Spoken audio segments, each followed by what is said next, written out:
नमस्कार। आमने सामने में आप सभी का बहुत बहुत स्वागत है।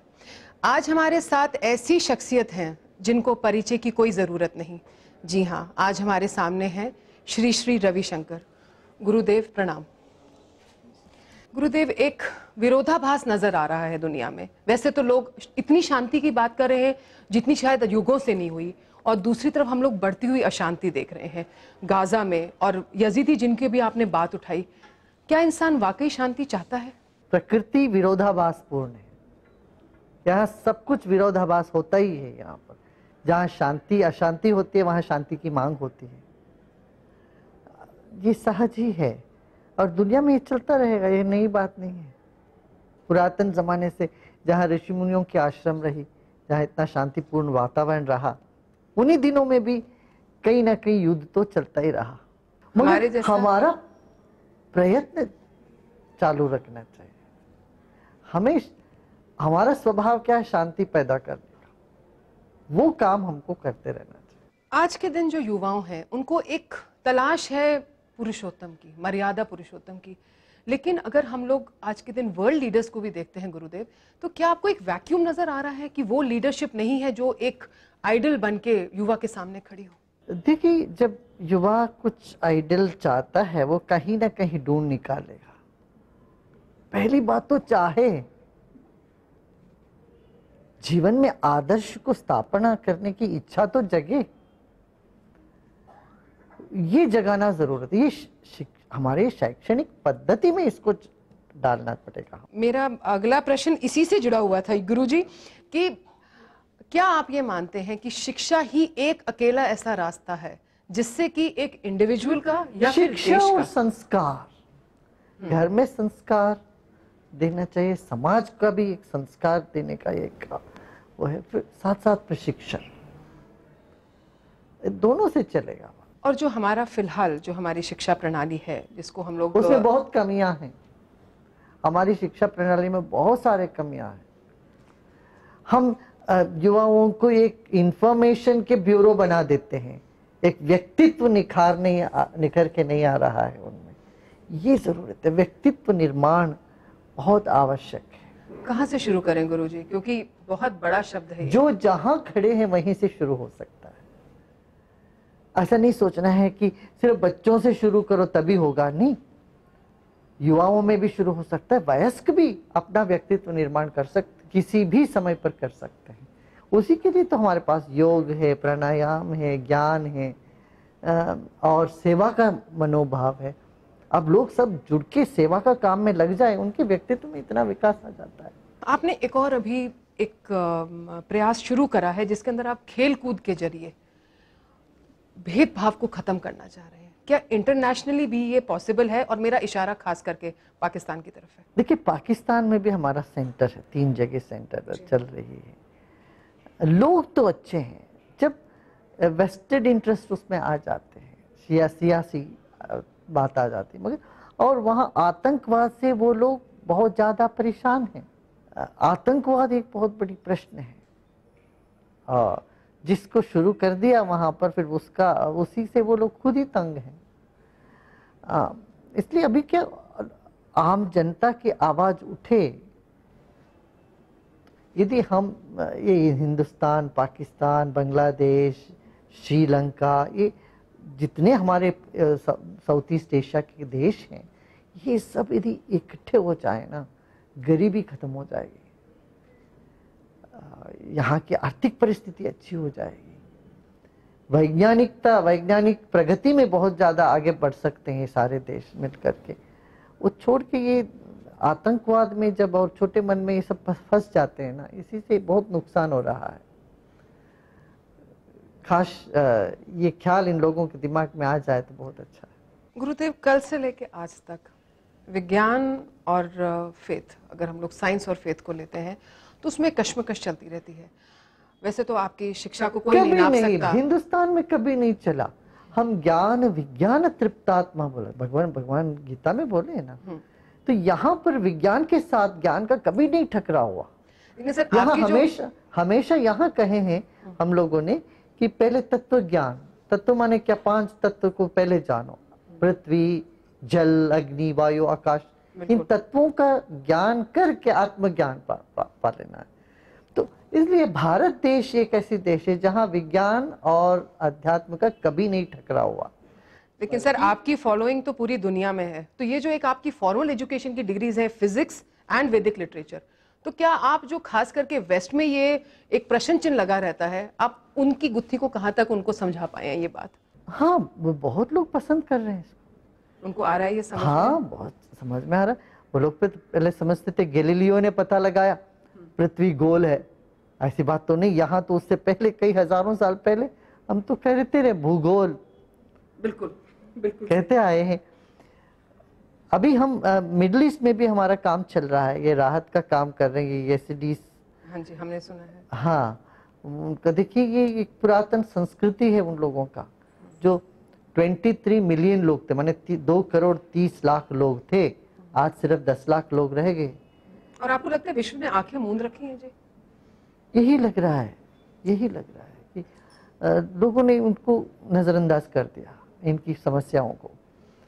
अब आप देखिए 550 परिवार को अपना आर्ट ऑफ लिविंग की तरफ से हम लोग उसको मदद दे रहे हैं, पर कितने हजारों परिवार है ऐसे वहां पर, बहुत त्रस्त हैं लोग। अब चल के अमेरिका कुछ बात करने लगी है, मैं चाहता हूँ भारत भी इसमें आगे हाथ बढ़ाए और इनको कुछ मदद दें। और सहायता इनको आर्थिक और मानसिक दोनों रूप से चाहिए। आज मतलब हाँ, जिस तरह से इनके ऊपर अत्याचार किया जा रहा है। प्रश्न आपसे और भी हैं, लेकिन एक छोटे से ब्रेक के बाद, हम ब्रेक के बाद अभी वापस आते हैं, आप लोग हमारे साथ रहिएगा।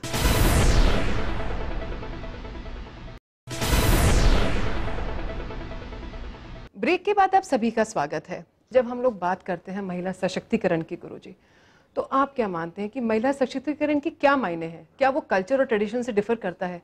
जिस महिला को हम शायद भारत में सशक्त मानते हो, उसको हम अमेरिका में तो नहीं मान सकते गुरुजी। पूरी दुनिया की ये समस्या है, महिला सशक्तिकरण करना दुनिया में आवश्यक है। भारत आगे है, फिर भी भारत में भी गाँव के प्रदेश में, रूरल एरियाज में काफी गुंजाइश है काम करने की। आपको कहा जाता है कि आप खुश होना सिखाते हैं। मेरा प्रश्न आपसे ये है कि क्या हम लोग खुश होने से डरते हैं जी?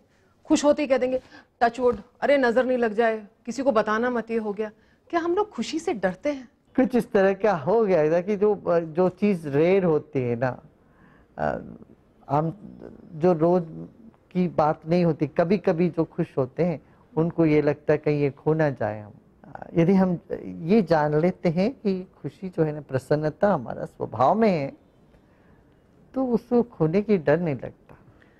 ज्ञान, इसलिए अध्यात्म ज्ञान में हमें मजबूत होना चाहिए। हम लोग जो 18 घंटे जिंदगी के रोजी रोटी कमाने में निकाल देते हैं, कहाँ से ढूंढें वो 2 पल की खुशी?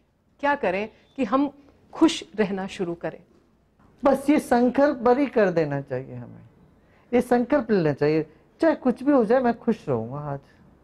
तो एक एक दिन करके शुरू करें। जैसे व्रत लेते हैं, उपवास करते हैं, आज कुछ भी हो जाए हम कुछ खाएंगे नहीं, असंतोषी माँ का है या सोमवार है, इस तरह से एक एक दिन अपना चुन ले। आज चाहे कुछ भी हो जाए, चाहे कोई भी गाली दे हमको, कुछ भी नुकसान हो, मैं अपना मुस्कान नहीं खोने वाला हूँ। सिर्फ अपने भीतर जोश को जगाए। 4 उपाय मैं बताऊंगा जरूर इनके लिए। पहली तो ये बात समझिए, जो आपका जो नाखुशी का कुछ कारण होगा, बिना कारण के तो आप नाखुश नहीं रह सकोगे, उसका कारण खोज निकालिए। मैं इसलिए नाखुश हूं, किसी व्यक्ति, वस्तु, परिस्थिति को लेके। सही है। अब ये जाना कि ये तीनों परिवर्तन होने वाली है, कोई ऐसे रहने वाली नहीं। व्यक्ति, वस्तु, परिस्थिति परिवर्तित हो जाएगा, बिल्कुल सही है, ये बदल जाएगा। बिल्कुल। इससे भी हमारी खुशी बरकरार बना रहेगी। अच्छा, दूसरी बात है कि कुछ परिस्थितियों को हमें स्वीकार करना पड़ेगा। व्यक्ति, वस्तु, परिस्थिति, कुछ तो बदलेगा नहीं, सही, कुछ जो तो बदलता नहीं पड़ेगा उसको स्वीकार कर ले। अच्छा, ये दोनों से नहीं काम चलता तो तीसरा उपाय है, अपने भीतर का जोश जगाओ। बोलो चाहे कुछ भी हो जाए मैं इसको संभालूंगा, मैं इसको संभालूंगा। हाँ, वो राजस्थानी जोश जो होता है ना, जो उदयपुर की जोश, उसको जगाए। मेवाड़ की जोश जगाए, चाहे कुछ भी हो जाए हम संभाल लेंगे। हमारे पास, हमारे भीतर वो ताकत है। ये अपनी ताकत पर विश्वास करें। अच्छा, मान लीजिए ये भी नहीं हो पाता है, चौथा है एक शक्ति है, एक परमात्मा है, प्रभु है, ईश्वर है, चाहे कुछ भी कहिए, एक अनंत शक्ति है, समर्थ है, वो उसको समर्पण कर देता। हम अपनी समस्या उसको सौंप दो। हाँ, उसको सौंप दो। समर्पण करके शांत हो जाए, प्रसन्न हो जाए, अपनी शक्ति जगा के प्रसन्न हो जाए, और ये सब बदल जाएगा, ये जान के प्रसन्न हो जाए कि जो जैसा है उसको स्वीकार करके शांत हो जाए। जैसे मैंने आपकी एक बात सुनी थी, we should choose to be happy. हाँ हाँ। आपको लगता है गुरुदेव कि हम में, और हम में मैं बात कर रही हूँ मेरे जैसे जो हम लाखों करोड़ों भारतीय हैं, हम लोगों में अनुशासन की कमी है? कहीं ना कहीं हम में वो गर्व नहीं है कि हाँ मैं भारतीय हूँ, ना अपने होने पे गर्व है, ना अपने देश पर गर्व है। ये बात सच है, जगह जगह पॉकेट्स में तो है। हमारे यहाँ ये गर्व तो है, आजकल के युवाओं में जाग गया है, वो एक परिवर्तन आ चुका है वो, मगर आत्मविश्वास की कमी है इस देश में। क्यों? हजारों सालों के गुलाम बने रहे हम। इसकी वजह से अपना धर्म के प्रति, अपने प्रति, देश के प्रति एक स्वाभिमान की कमी दिखती है। प्रश्न आपसे और भी हैं, लेकिन एक छोटे से ब्रेक के बाद, हम ब्रेक के बाद अभी वापस आते हैं। आप लोग हमारे साथ रहिएगा।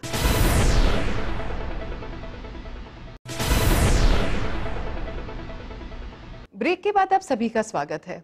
आज हमारे साथ हैं श्री श्री रविशंकर जी। गुरुदेव, आजकल एक नई बीमारी चली है जिसको कहते हैं हम लोग लाइफस्टाइल डिजीजेस। हमने सारी बीमारियां उसके नीचे डाल दी हैं, और उसका सबसे पहला कारण निकल कर आता है जी टेंशन और स्ट्रेस। और टेंशन स्ट्रेस पे आप अक्सर लोगों से बात करो तो वो घूम फिर के जी रुपये पे, पैसे पे, इस पर आ जाता है। क्या पैसा is money the root of all stress? क्या आपको ये लगता है? नहीं, money is not the root of all stress. Stress का कारण है बहुत कुछ हम चाहते हैं, ताकत नहीं है और समय नहीं है, इसलिए स्ट्रेस बनता है। हमारी चाह बहुत है, करने के लिए बहुत कुछ है, मगर समय नहीं है और सामर्थ्य नहीं। सामर्थ्य और समय को बढ़ाने के लिए कुछ करना चाहिए। क्या? वही है योग। योग हमको वो योग्यता देती है। ध्यान, योग, ये सब करने से तनाव दूर हो जाता है, भीतर से शक्ति, सामर्थ्य जगती है, तब जो हम चाहते हैं उस मार्ग पे चलने में हमको आसान लगने लगता है। योग और ध्यान की जन्मस्थली भारत है गुरुजी, लेकिन उसके बावजूद हम देख रहे हैं कि शायद आज पाश्चात्य देशों में उसको ज्यादा अपनाया और अच्छे से करा जा रहा है, और हम लोग इतना ध्यान नहीं दे रहे। ये बात आप कह सकते थे 10 साल पहले, 15 साल पहले। आज वो हालत नहीं है, आज परिवर्तन दिख रहा है। लोअर मिडिल क्लास भी इस चीज को समझ रही है जी। हाँ हाँ, क्योंकि एलिट में तो हमें दिख रहा है जी, लेकिन क्या लोअर मिडिल क्लास में भी कर रहे हैं। हमारा गांव में काम चल रहा है, हजारों गांवों में लोग नवचेतना शिविर कर रहे हैं, प्राणायाम कर रहे हैं, ध्यान कर रहे हैं। आपसे एक काम के लिए हमारे नरेंद्र भाई मोदी जी ने मदद मांगी है, स्वच्छ भारत के लिए।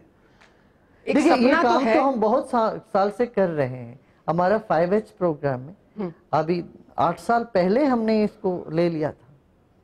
5 चीजें, हेल्थ, हाइजीन उसमें आता है, स्वच्छता। हमने बहुत पहले इस काम शुरू कर रहे हैं, और प्रधानमंत्री के आवास जो उन्होंने जो आह्वान दिया, इससे हमारे जो कार्यकर्ता काम कर रहे थे उनको बल मिल गया ज्यादा, और भी ज्यादा लोग करने लगे।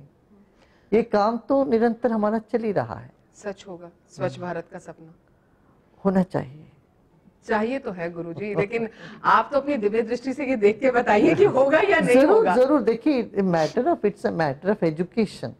आप देखेंगे, आप इसी देश के भी कुछ भागों में आप जाएंगे, वहां इतना स्वच्छ लोग रखते हैं। सही बात। अब झारखंड के ट्राइबल एरिया में आप जाके देखिए, या गुजरात के ट्राइबल डांग एरिया में जाके देखिए, वहां कचरा ही नहीं, फेंकते नहीं, इतना सफाई रखते हैं। और जब जंगली लोग, माने ट्राइबल हम लोग मानते हैं, ये जिनको जंगली समझते हैं, और जहाँ ट्राइबल लोग बसते हैं, आदिवासी लोग इतना स्वच्छ रखते हैं अपने घर को, अपने जो गांव को। ये सिर्फ शहर में हम लोग ये सब प्लास्टिक वगैरह ला करके इतना हम वो खराब कर देते हैं। हमें उनसे सीखना बहुत जरूरी है, आदिवासी लोगों से कैसे ये स्वच्छ रखते हैं। ऐसे आप दक्षिण भारत में भी देखिए, कई गांव में आज भी बहुत स्वच्छ रखते हैं। इसलिए क्या है, ये कल्चर में थोड़ा वो डाल देना पड़ेगा। गुरुदेव, आपको क्या लगता है कि हमारी जो जनसंख्या है वो भारत का एसेट है या लायबिलिटी है? मैं हमेशा कहता रहूं, भारत की जनसंख्या भारत के लिए वरदान है। सर दिख नहीं रहा ये वरदान वैसे। नहीं, आप इसीलिए लोग भारत की तरफ आ रहे हैं। क्यों आ रहे हैं? सबसे बड़ा मार्केट समझते हैं भारत को। और भारत की यदि संस्कृति बची है, इसका कारण है यहाँ इस सब लोगों को बदल नहीं पाए, धर्मांतरण कर नहीं पाए, हमला इतना पूरा नहीं हो पाया देश पर। ऑस्ट्रेलिया में देखिए क्या हो गया, वहां के नेटिव लोग को किनारे कर दी गई। ऑस्ट्रेलिया में ऑस्ट्रेलिया के जो वहां के स्थानीय लोग हैं वो ढाके बराबर हो गए, 1-2% में रुक गए वो लोग। हमारे देश की यदि जनसंख्या कम रही होती तो भारत की संस्कृति बची नहीं सकती थी। वासुदेव कुटुंबकम, ये हमारे सिर्फ हिंदुज्म का कल्चर नहीं है, ये भारत का कल्चर है। पहला कदम एक इंसान क्या करे इसके लिए? वसुधैव कुटुंब के, पूरा वसुधा माने पूरा संसार, परिवार है, पृथ्वी, ये सारा पृथ्वी एक कुटुंब है। ये आवाज भारत में सदियों से दी गई। तो यही सपना है हमारे लोगों, और इसको सच करने का जिम्मेदारी हम सबके ऊपर है। कैसे करेंगे सच गुरुदेव? ये हमारे, मैं समझते हैं हमारे जीन्स में, हम समझते हैं सब हमारे हैं, अपने हैं, हमको पराया लगते नहीं।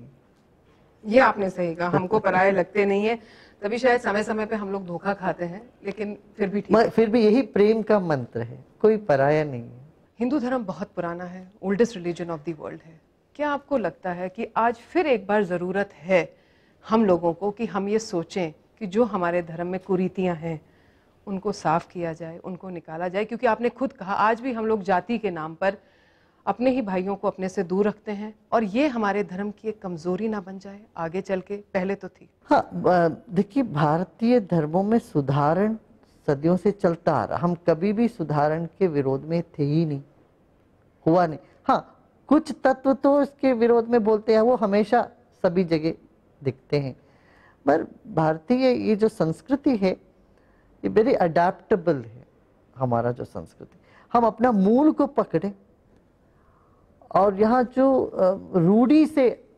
रूढ़िवाद आ गया है, रूढ़ी से जो पद्धतियाँ पैदा हो गई जो वेद के अनुकूल नहीं है, हमारे शास्त्र और वेद के विरोध में भी है कई ऐसी रूढ़ियाँ, इन सब अंधविश्वास, रूढ़ी, इन सब को हटाना जरूरी है। ये सुधारण लाना बहुत आवश्यक है, क्यों हमारा ये इंस्टीट्यूशन बड़ा कमजोर हो गया है। धार्मिकता, आज देखिए एक पंडित पुरोहित को वो सम्मान नहीं मिलता है जो अन्य धर्म के जो वहाँ के धर्म गुरुओं को मिलता है। बिल्कुल नहीं मिलता है, नहीं मिलता। क्यों? वहाँ इस तरह की पढ़ाई नहीं है, इस तरह प्रशिक्षण नहीं है। पूजा करते हैं उसको अच्छे से समझाने वाले नहीं है। शादी होती है और श्राद्ध होता है तो कई पंडितों को पता भी नहीं चलता है कि शादी का मंत्र श्राद्ध में, श्राद्ध का मंत्र शादी में पड़ जाते हैं। माने उसका अर्थ भाव कुछ नहीं समझा पाते हैं। इस तरह से एक धर्म में ये कमी हमको नजर आती है। भारतीय धर्म करनी होगी। वेदांत और ज्ञान को हम घर घर तक पहुंचाना है, तब जाके भारतीय संस्कृति धर्म की जो एक खूबी है जिसके वजह से पूरी दुनिया इसको मान्यता दे रही, वो चीज हमको भी समझ में आएगा। बहुत ही अच्छी बात कही आपने गुरुजी। गुरुदेव, आपका बहुत बहुत आभार, आपने हमें इतना समय दिया। मैंने तो आज से प्रण कर लिया है कि मैं खुश रहूंगी। मैं उम्मीद करती हूँ ये आपने भी किया होगा। ये था आमने सामने श्री श्री रविशंकर जी के साथ। अगले रविवार हम फिर होंगे आपके बीच। तब तक जय हिंद।